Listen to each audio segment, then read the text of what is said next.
Welcome. This video is about Bitcoin white paper and how it looks like 12 years later. And we will take a look at the original white paper as well as the history of Bitcoin, what has happened, and where we are now and where we are headed. And at the end of the video, I will give you my review of how well the original vision has been implemented. And in this video, I will not go into detail of all the technical aspects of Bitcoin or how Bitcoin works and how blocks are added or anything like that. I just want to make sure that the original vision, how well that has been implemented. And why should you watch this video? If you are a crypto investor or you want to know more about Bitcoin or blockchain or cryptocurrencies, it is very important that you know the history of where we have come and where we are now and where we are headed, so you can explain it to somebody else.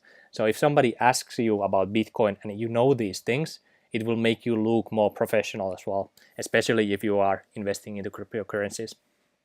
And let's just jump right into the white paper, and then we will go to the timeline later. So this is the Bitcoin white paper, and you can download it from bitcoin.org. And it is created by Satoshi Nakamoto, who is an anonymous person or people, and we don't know his real identity.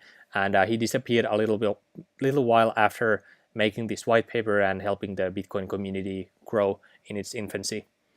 And at first, here you can see that the Bitcoin is peer-to-peer version of electronic cash, and it would allow online payments to be sent directly from one party to another without going through a financial institution. So it wants to decentralize the transactions.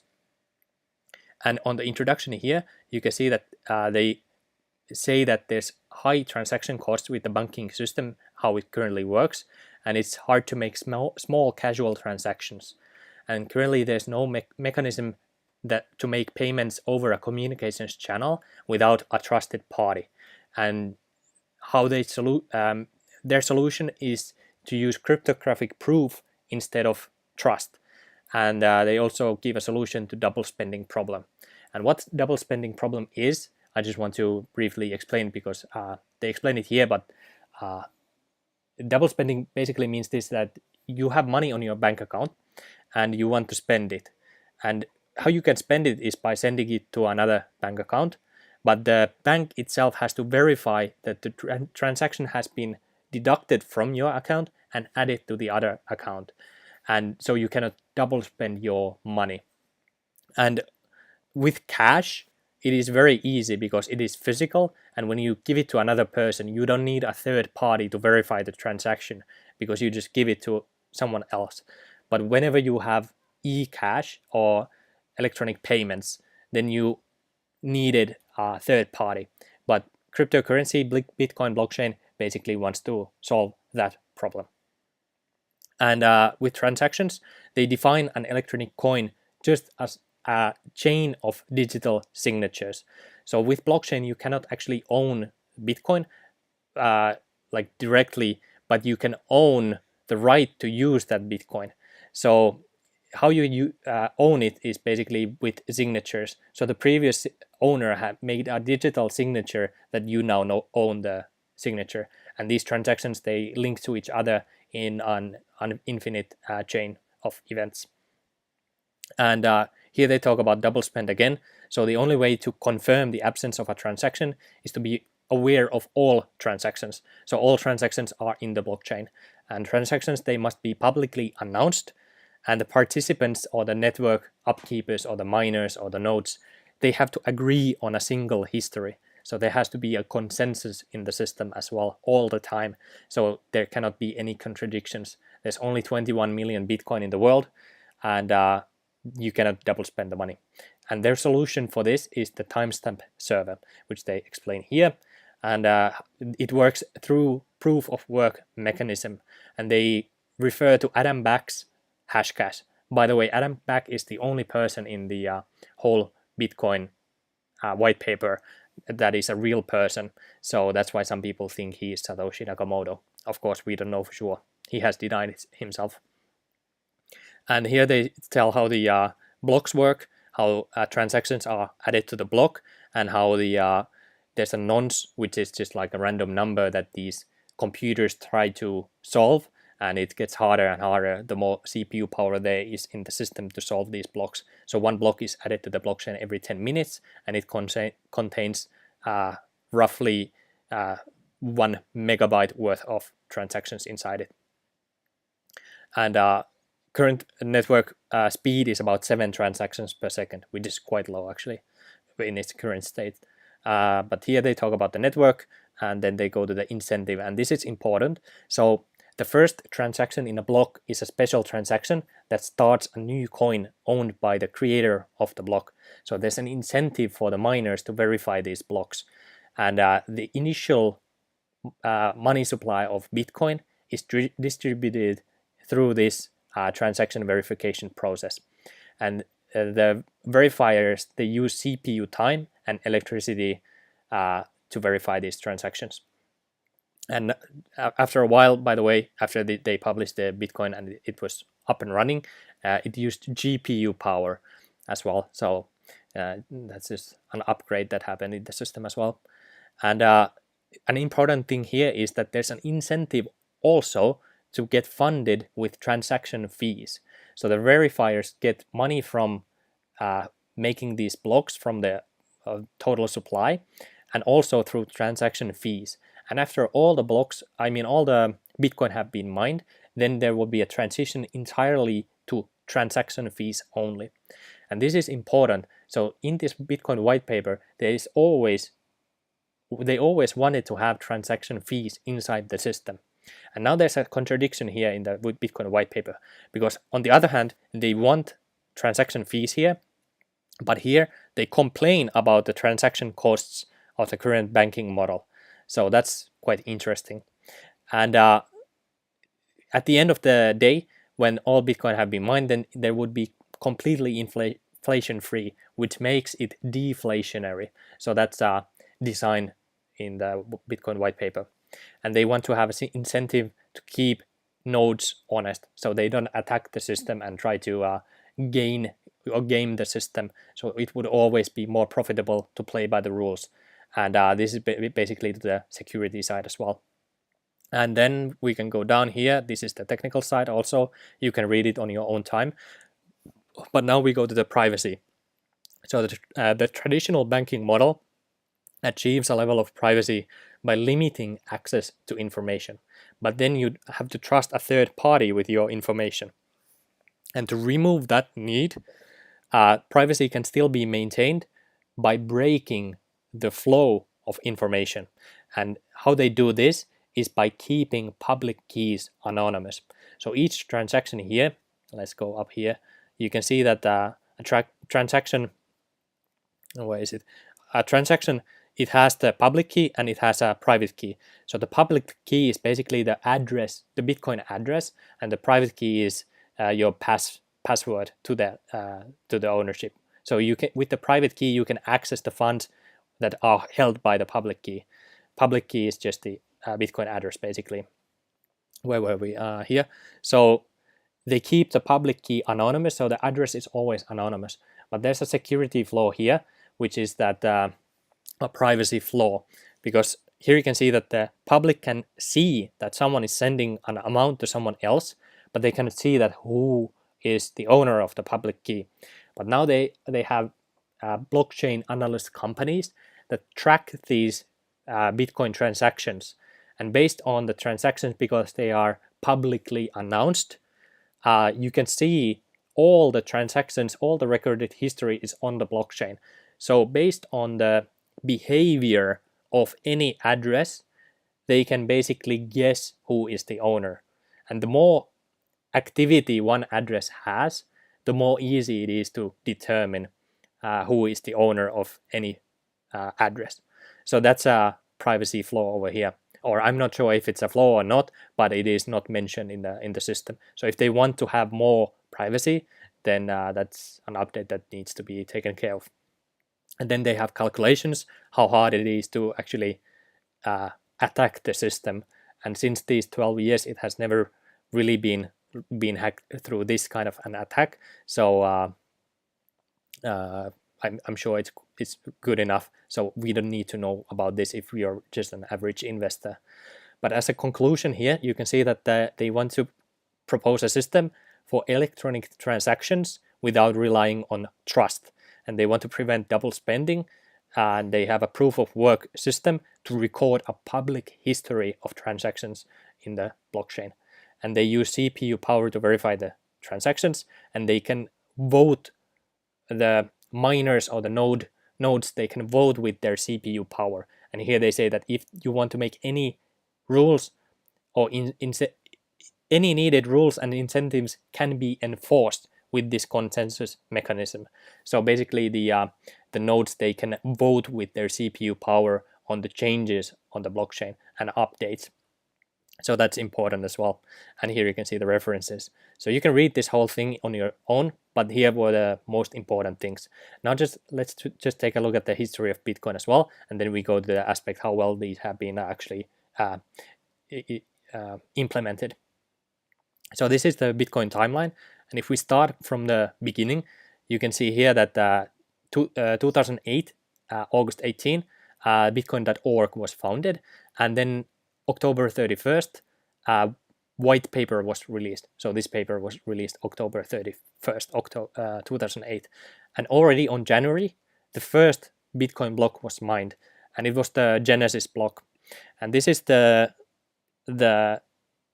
message that was embedded in the first block. So it cites that a chancellor on brink of second bailout for banks. So this was a news headline.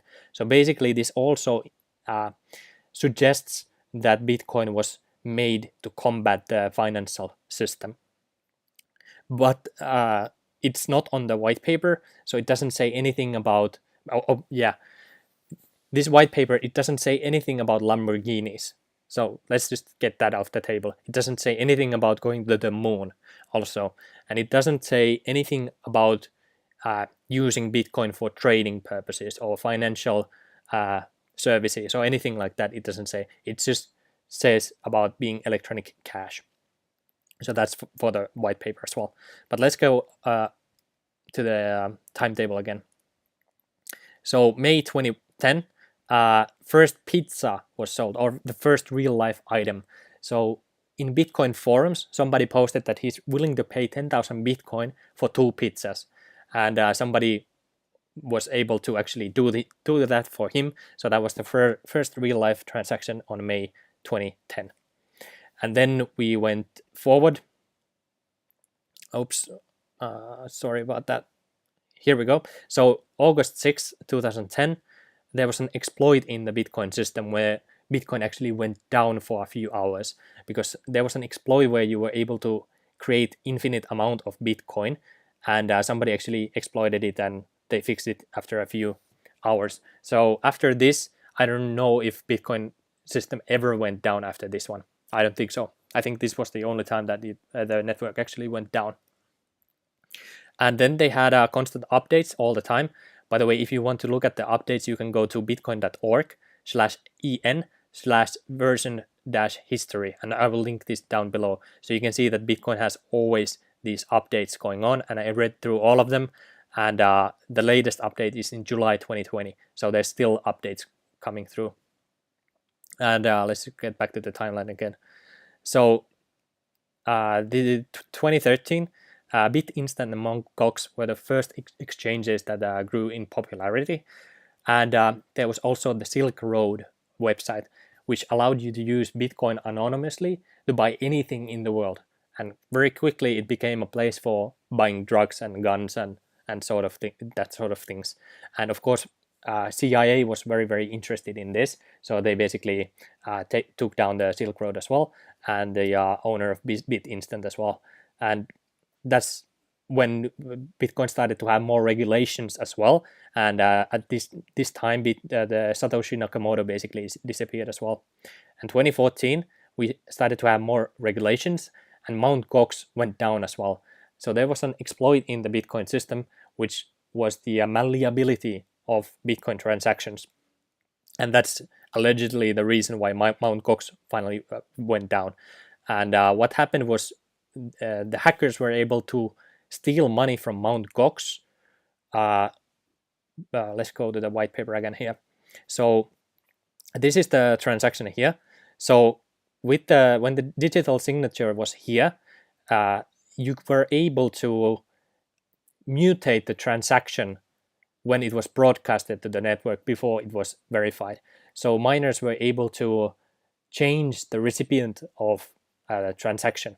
So that's some reason that some people say that Mt. Gox was the reason that they were hacked and money were stolen from them. But some people say that they stole the money, but we don't know how actually it happened. But 2015, SegWit update was proposed, which basically took the signature out of the transaction and broadcasted the signature elsewhere, which took away the possibility for malleability inside the transactions. So once a transaction had been broadcasted in the system, you could no longer make any changes to the transaction afterwards. And also the block size became a little bit smaller, which allowed more transactions happening inside one block. So it improved scalability and it improved security as well. And this was the biggest update in Bitcoin after its inception that I know of. And 2017, before SegWit was implemented, there was a hard fork in the system because some people, they wanted the SegWit 2x happening and some people wanted the SegWit, and some people didn't want those. So that's why we had the Bitcoin Cash. And Bitcoin Cash is a little bit from Bitcoin. I'm not going to go into that, but then Bitcoin Cash forked into Bitcoin Satoshi Vision as well. So that happened in August, and in the later that month, SegWit was updated on the Bitcoin core network. And then 2017, we had the massive bull run, and the developers, some of them wanted to update the SegWit 2x update as well, but it eventually failed. So this would bring the transaction fees even lower and bring more security in the system, but it failed with the consensus mechanism. So again, there's conflict of interest here in the Bitcoin white paper. So here it says that they were, as I understand it, they want to bring the transaction costs down, but the miners, they have an incentive to get money from the transaction fees. And the miners, they have the computing power, so they get to decide what they want to do with the blockchain network. So the miners have an incentive to have higher fees. So that's an interesting point to take here as well. And 2018, we had Bitcoin futures. So now we started to see the financialization of Bitcoin, because now we had the futures, which allowed shorting Bitcoin. It allowed to have leverage on Bitcoin, and now Bitcoin leverage trading and futures is basically the biggest use case for Bitcoin as of now, since 2018. And 2019, we had a very interesting development as well, because there's a scalability issue with Bitcoin currently, because it is only able to do 7 transactions per second. And they have tried to do these updates, and they sometimes have these, it's hard to get everybody to approve on updates before they can happen. So there was a group that started to bring Bitcoin on Ethereum, and how it happened was through wrapped Bitcoin. And what is wrapped Bitcoin WBTC? It is basically you use Bitcoin as a collateral in a smart contract, which prevents you to use Bitcoin in anywhere else. You cannot use Bitcoin that is used as collateral on the Bitcoin network, but you can then mint a token called WBTC, which is an ERC20 token, and use it on the Ethereum system. So you can now, there's an increasing number of Bitcoin on Ethereum as well, using the wrapped BTC. And now there have been more and more developments on this one, and the most recent one is Ren BTC, which is a more decentralized version of wrapped BTC. So Ren BTC allows you to use Bitcoin on other blockchains as well, other than the Bitcoin network. And this is a good improvement on the scalability of Bitcoin as well, because if you can use Bitcoin on other blockchains than the Bitcoin blockchain itself, then the 7 transactions per second is not as big of an issue. And 2020, now let's just take a look into the future. So we still haven't implemented Lightning Network, and which brings more security and scalability to the network as well. But security of Lightning Network update is actually questionable, because with Lightning Network it is like a on top of chain update. So you can use the Bitcoin security to make these transactions. It would basically mean that if you have a wallet that has assets inside Bitcoin, with Lightning Network you are able to transfer money inside that wallet. So it would not be broadcasted on the blockchain network for the transactions, and people who have access to that multi-signature wallet on the Lightning Network, they could make transactions between themselves. But if they wanted to make a transaction outside the Lightning Network system, then they would have to go broadcast it on the blockchain. So it hasn't happened yet on Bitcoin network, but it would allow these faster, more cheaper transactions outside the blockchain transaction system. It's an interesting update. I'm not going to go over to the other updates, but Schnorr and Taproot also want to improve the security and the scalability and privacy as well. CoinSwap is another update also that was suggested like again 1 or 2 months ago, which would allow you to teleport Bitcoin on the blockchain as well. And then we have other layer 2 solutions like Bitcoin on Ethereum or Bitcoin on EOS or Bitcoin or whatever blockchain. So these developments are coming. And key thing to note here is also that Bitcoin was never supposed to be digital gold according to the Bitcoin white paper, but the first block that had the complaint about the money printing basically suggests it could be a digital gold. But trading Bitcoin was never supposed to be the use case based on the Bitcoin white paper. So if we take a look at how well Bitcoin has actually performed on its original vision, I chose these categories. So I didn't choose trading, I didn't choose digital gold, and I didn't choose getting you a Lamborghini. So first is no third party. I would give this an A, because you don't need a third-party solution to use Bitcoin currently. And double spend problem, I would give it an A also. And low-cost casual transactions, fast transactions, I would give a D, because this one I don't think is good. You have to pay $1 to $5 for transactions sometimes, and the transactions are not really that fast on Bitcoin network, because there's only 7 transactions per second with the current system. And privacy, I would give a B as well. And the reason is you are able to use these blockchain analysts and artificial intelligence to determine the owner of an address the more use an address has been used.